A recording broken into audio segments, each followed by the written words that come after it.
was a tough series versus the Detroit Tigers. Joe and I are going to talk about what went wrong for the Mariners in this series, as well as what went right in the final game of this series. We're then going to talk about the rumored return date of one George Kirby. Obviously, we're really looking forward to that because the Emerson Hancock start didn't go too well. We'll get Joe's first overreaction of the season for Operation Overreaction, or whatever the heck we're calling it. And then we're going to talk about this San Francisco Giants series the Mariners are playing in starting on Friday. Thank you guys so much for watching episode 179 of the Hit It Here podcast, part of the Bleav network. The Carson and Kayla, the Carrie Beyer, the Creed Bratton, Mr. Parker.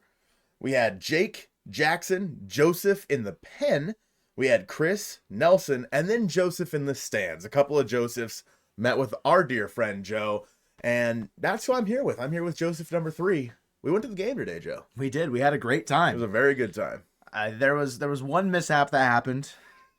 I didn't know if you wanted to talk about it. You know, there's gonna be some videos that come out where I'm not wearing this. I'm wearing a crew neck sweater type vibe.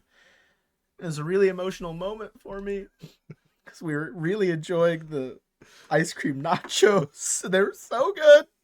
And then in my state at the game, wink wink, I spilled some chocolate syrup just down the front of it. And I wasn't aware of my reaction. Can you describe my reaction?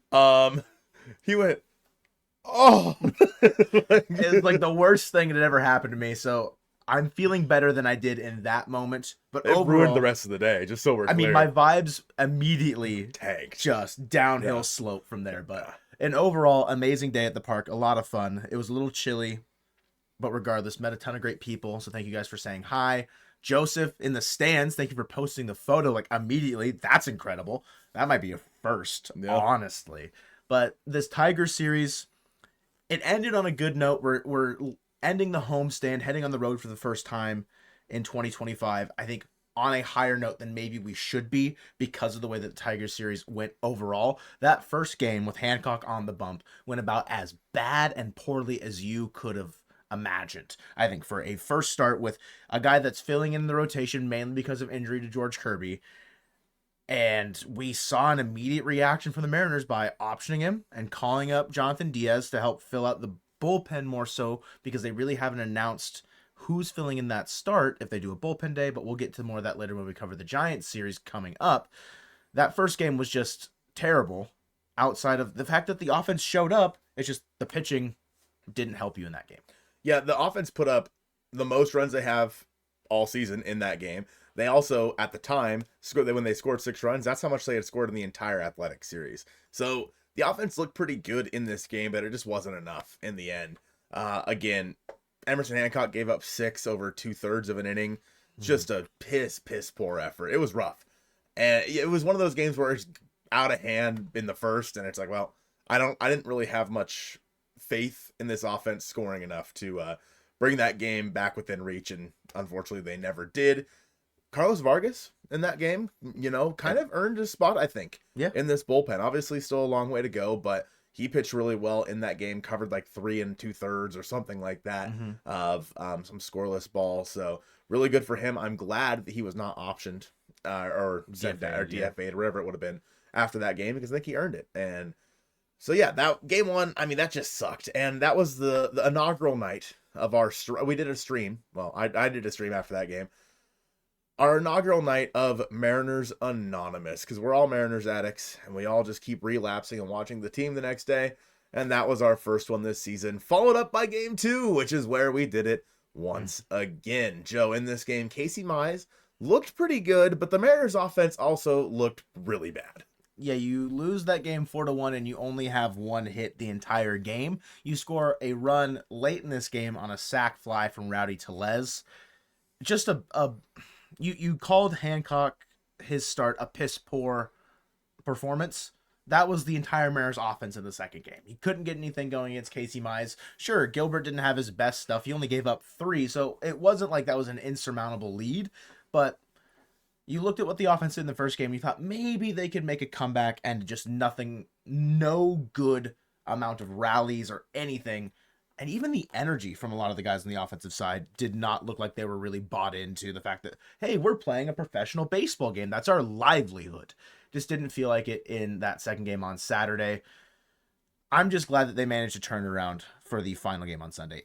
A little bit. Yeah, you talk about that game, like you said, Logan didn't have his best stuff. He gave up 3. He did strike out 10, though. Mm-hmm. I mean, he was still good, but his splitter was nasty in game 2. But going into game 3, Luis Castillo on the mound, the Rock came out, gave the Mariners a quality start, or actually an ultra quality start. Is that what they're called when they go 7 and give up 2? I actually don't know. I think it's an ultra quality start. Felix had a lot of them. An ultra quality start from Luis Castillo. He was cruising up there until about the 5th inning, where he did run into a little bit of trouble, some soft singles and whatnot that led to a couple of runs there for the Detroit Tigers. But the Mariners were backed by a 2-run double from Victor Robles and a opposite field home run from Dylan Moore in this game. And that was enough. That ended up being enough. It got a little hairy there at the end with Andres Munoz. His command was not there, but in the end, he was able to slam the door without allowing a run. A nice play at the plate there from Mitch Garver as well. So yeah, I mean, he didn't have to tag him, Sure. but whatever. Bad showing at the plate though from Mitch Garver. Yeah, it was 0 for 3 with 3 strikeouts up until the final AB, and he jumped all over a ball really quick in the at bat. We thought it was out. Well, it felt like he was under it, but the sound of the bat sounded pretty good, like the crack off the bat. So we're like, oh, maybe he redeemed himself. Didn't matter. The 3 runs that the Mariners scored off of Skubal, losing pitcher, by the way, Tarik Skubal, 0-2 in the year, owned, reigning AL Cy Young Award winner. Suck it, Ben. Exactly, Detroit Dojo.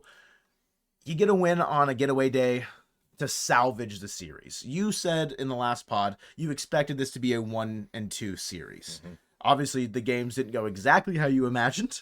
Winning the start against Skubal was not in the cards, but you take a win nonetheless, especially in a game where everyone chalked it up after Saturday night that the Mariners would be 2-5 after their first homestand instead of 3-4.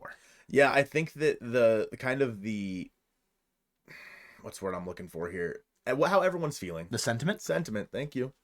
Of this series, and probably this homestand as a whole, is the energy kind of wasn't there from this team for a lot of it. Opening night, it was there. It felt really good on opening night, but otherwise, and that was really hard to watch. Obviously, we saw guys. Randy's one who had a really bad at bat in a winnable game, and ended up striking out. Like a lot of these guys just kind of looked like they were kind of dogging it, and that's something that we talked about. There looked like there was no fire underneath this team, and that's something that you can't have this early in the season, especially after everything we've been told and how they were talking about this season prior.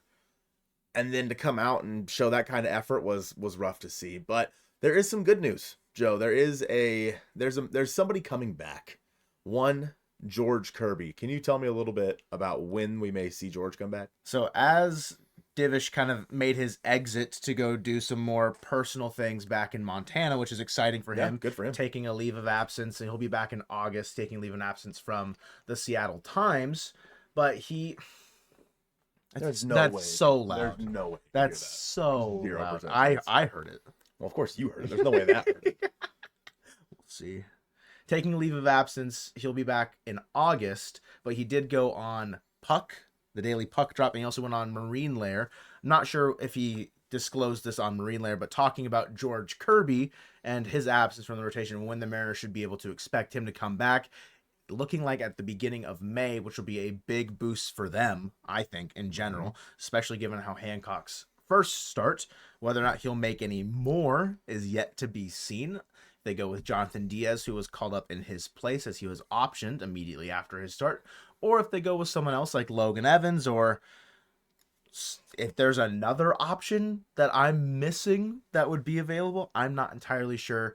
But the fact that we're looking at George returning at the beginning of May, I think it's a timetable that we kind of anticipated, given how quickly he was able to kind of get back on the track down in spring training, down in Arizona on like a throwing program, just kind of getting back in the motions. I expected it only to be the first month of the year. That puts him at what?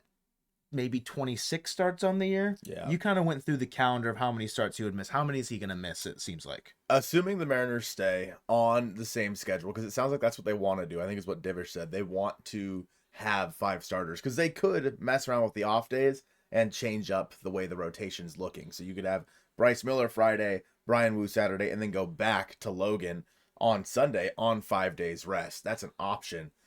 But it sounds like the Mariners don't want to do that. And they also probably would like to have Logan in the first game versus Houston instead of that last game in San Francisco. So if that is the case and they do decide to have somebody start in that spot the rest of the way until George is back, it'd be about 5 starts. Assuming it is like the first week of May that he is back, the last start that would be George's, that spot would fall on the last day of April.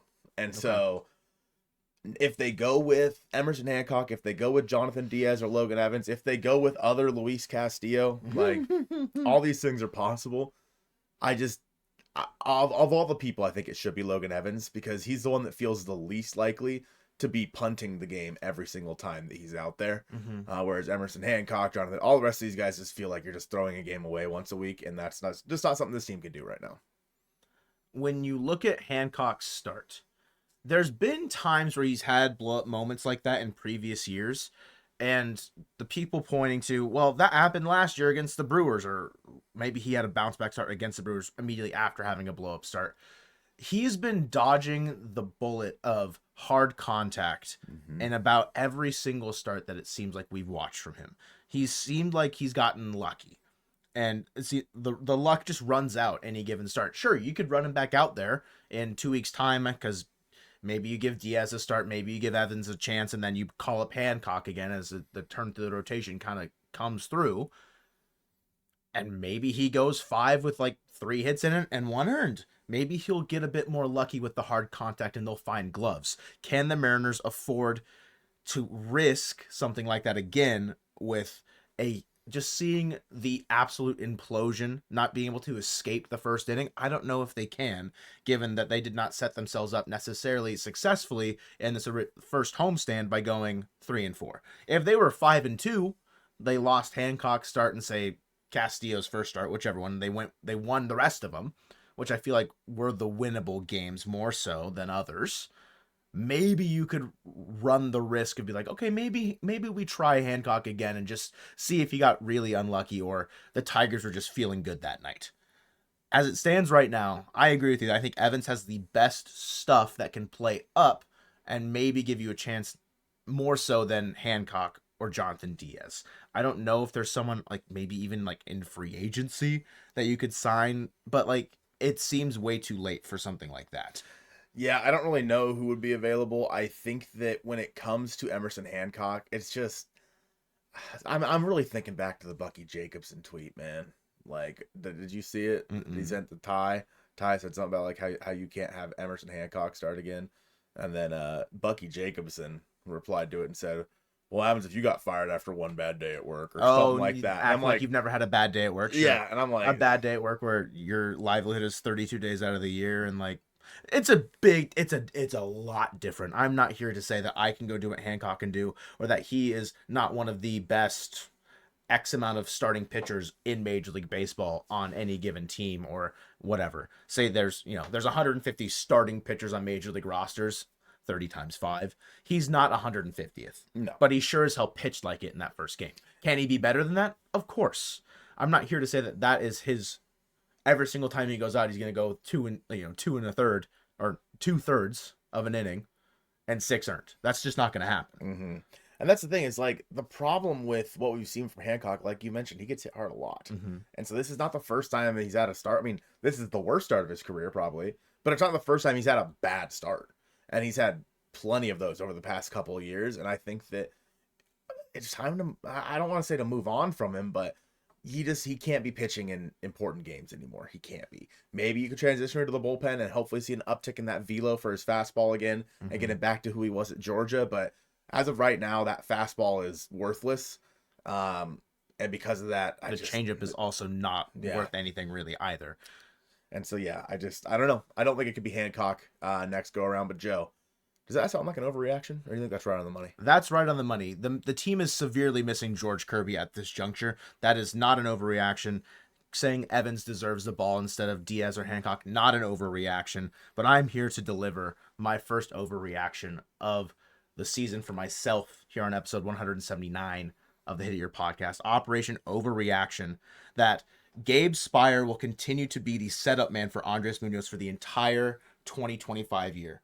Brash is not going to come back and take over that role. Santos will continue to command the 7th inning, never reach the 8th, because Spire will continue to be the best reliever on this team for all of 2025. From what we've seen in 3 games so far, I'm drinking the Kool-Aid. That's 2023 Gabe Spire. He's back. Yeah. I like it. You went with a good one. Thank you. A positive overreaction. A positive one. Yeah. I could have gone a different route. And I think it's kind of a softball overreaction to assume that he will be, like, I'm saying he'll be better than Munoz. Yeah. Like, he will be the Casey Sadler 400 ERA plus. He'll be the Topa 200 ERA plus. Like, that is Gabe Spire this year. I'm in. I think that's a great overreaction. I think that from what we've seen in 3 games, he's pitched his heart out so far. I don't think he's given up a run or hardly even any hits at this point.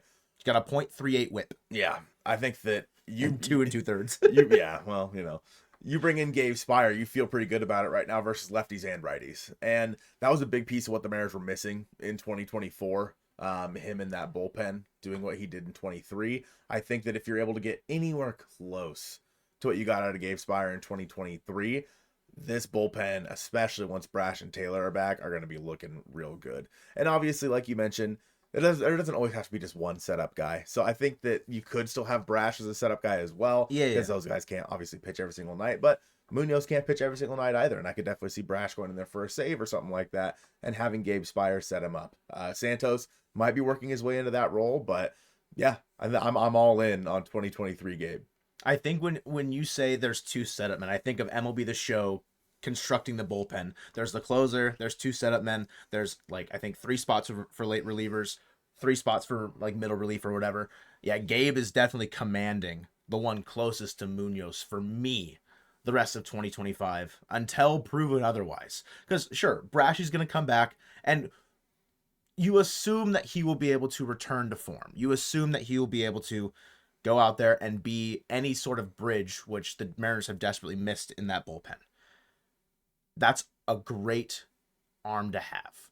But when you add in the fact that I think that Spire will be better than that, it alleviates so much pressure on Brash to come back and perform right away. It alleviates so much pressure from Troy Taylor to have to step into a larger role than maybe he's ready for. It alleviates pressure from Santos not having to build up to become the 8th inning guy. He can just stay the 7th inning guy for as long as the Mariners need him to. And of course, on a night where Spire, Brash, Munoz pitched, then he can go pitch the 8th if they need to. So having Spire be that guy in 2025, he was great in 2023, like double it and give it to the next guy, kind of a thing in 2025 for Gabe Spire. Who's the next guy? Is it just Gabe Spire again? Yeah, it's just him again. It's just Gabe again. Yeah, he's going back out there for the 9th. All right. A 6-out save.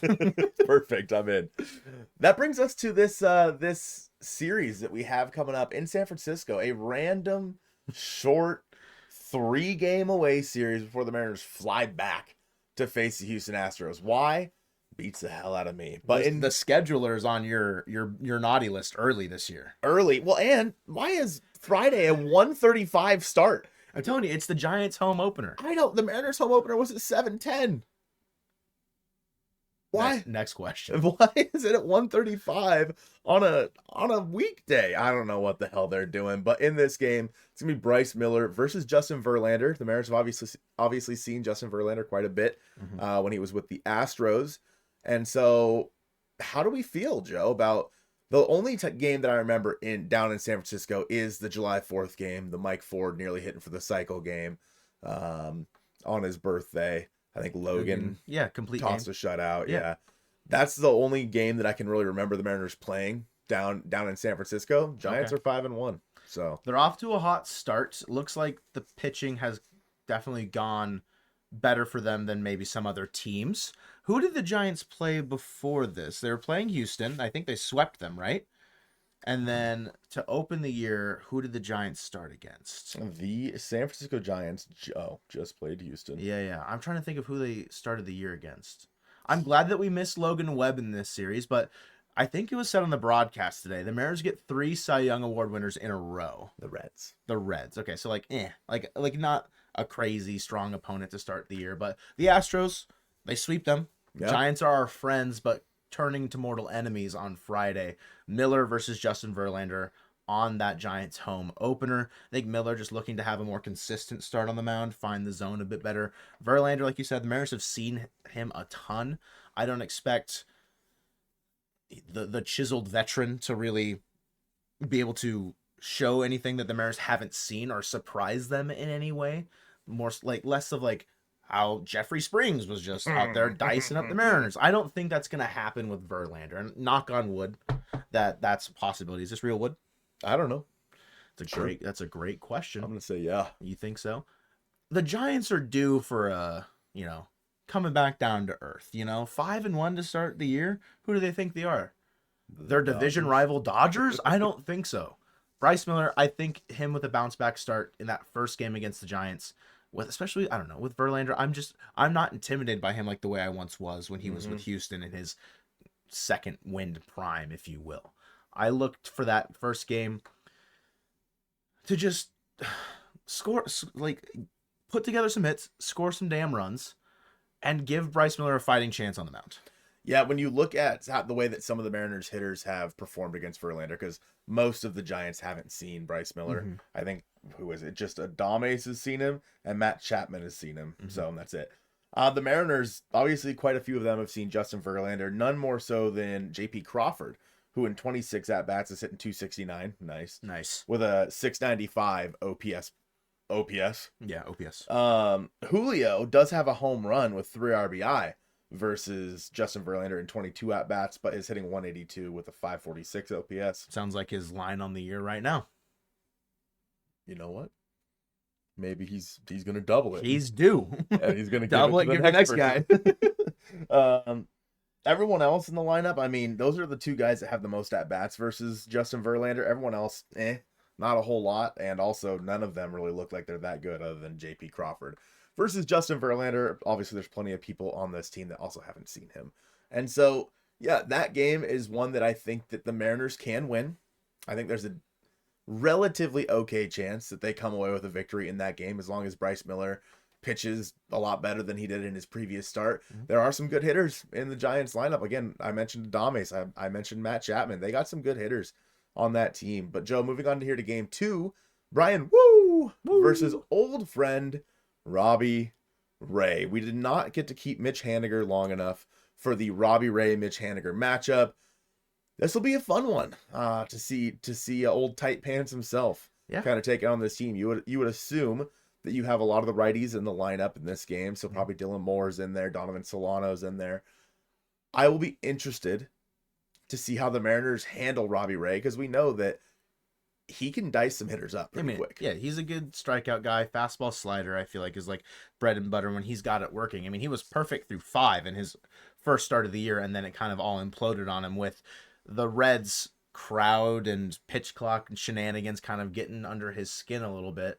He does end up with the win on the year so far. So like the Giants, I think, did enough in that game for it to not necessarily matter. But he is a pitcher that, when, like you said, when he gets going, he can kind of mow batters down. But I think opposite him, Brian Wu, that is someone of a similar sentiment. And also a Bay Area guy pitching in San Francisco. Should be an exciting time for Brian Wu. That's probably my favorite matchup of the series. Like Miller, Verlander, like, sure, I guess. But Wu, Robbie Ray, like, just to see Ray again, that'll be interesting. But Brian Wu, I mean, his first start of the year was phenomenal. Did really well. Hopefully the fastball is playing up again. And especially, I think, in Oracle, it's a similar type pitcher-friendly park where you don't necessarily have to miss bats and barrels as much.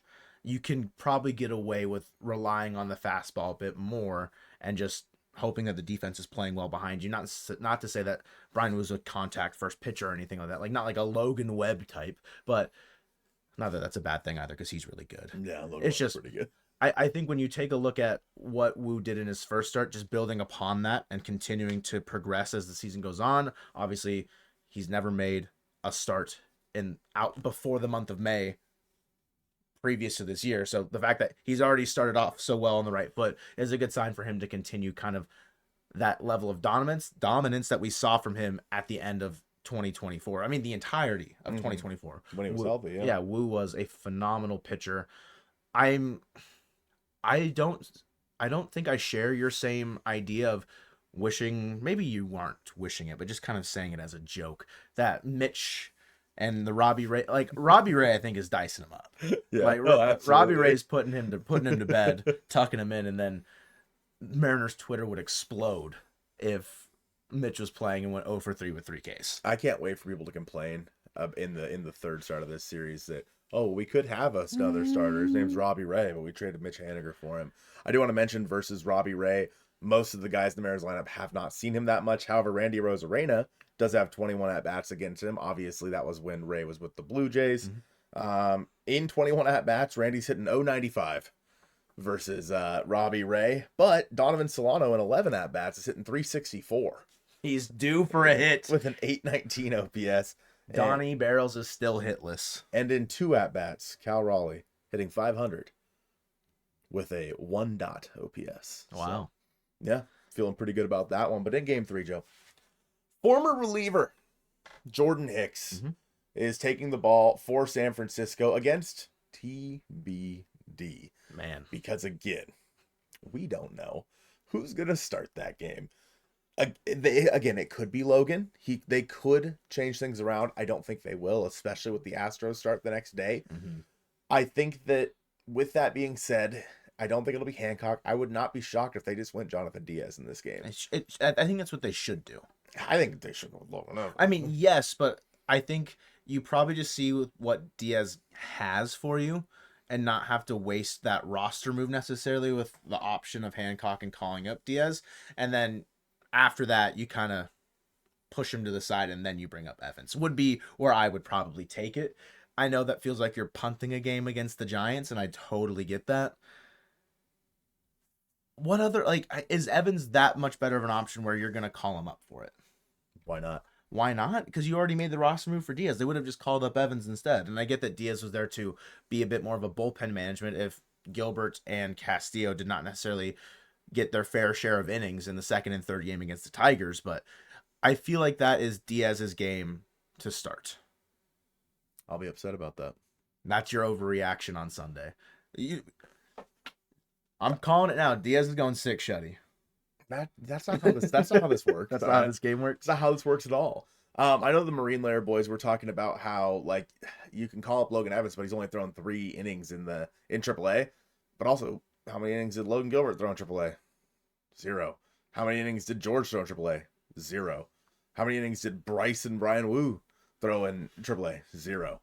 The Mariners don't normally have their guys go AAA to begin with, so the fact that he's only thrown a few innings at AAA doesn't really bother me too much.